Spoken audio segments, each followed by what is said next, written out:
Hello, and welcome to the Intrepid Adventuring Podcast, a choose-your-own-adventure style audio drama. It's like a tabletop role-playing game, but it's an audiobook. Hello, everybody.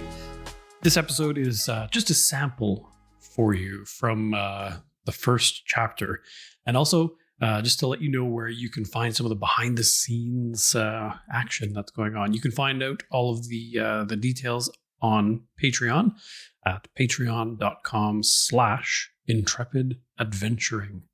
You can find out some of the other stuff that I'm working on over at my website, intrepidadventuring.ca. And you can also follow along on all of the social media places. Handle is at intrepidventuring on most of them there. All right, into the sample. Clambering down the steep rocks, Loris felt a chill run down his spine as he caught movement in his peripheral vision. He froze instinctively, watching terror-stricken as hundreds of vine-like tentacles slithered up and over a nearby rock.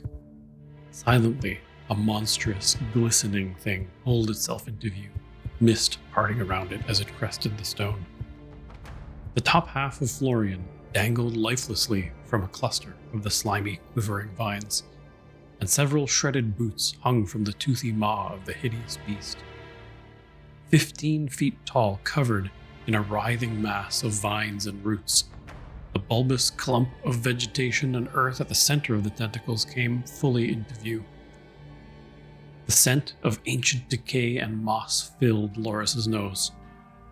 It paused, and a collection of eyeballs, yellow and mucus-covered, flicked open toward Loris. With nowhere to hide, he just stood there, completely exposed. What made this even worse was that seeing it fully now, he knew exactly what this was. In the marble-floored libraries of his beloved tower, he had read about the Glimmergeist. He knew about the long, wispy fingers that grasped and dragged you into the realm of darkness. He knew of the whispering voice calling to those who dared traverse too close.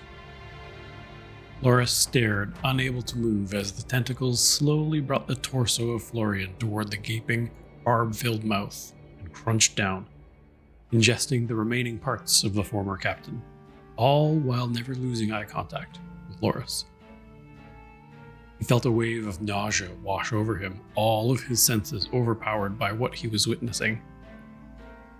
So much for seeing the sun again, he thought, realizing that these were likely his last moments. Finally, a raspy, thin voice creaked out toward him. You need not fear to roam the mists, Sherde, for these lands are safe for kith and kin. The eyes blinked shut, one by one, as the tentacle vines advanced once more, slowly dragging the slimy mound of earth away into the mists and out of sight. An overwhelming wave of panic and fear crashed over Loris. Everything he had done today, everything he had seen, the irrevocable, life-altering decisions he had made in the few brief hours since he'd gotten out of his warm, cozy bed this morning, all of it crashed into his mind simultaneously. What is a sheer day? Safe for kin? Why did it leave me? Unable to process the immensity of the situation he found himself in, he found his vision tunneling. His breath became ragged, gasping for air. The horizon tilted abruptly, and he fell to the ground, unconscious now, in the middle of the forest of shattered stones.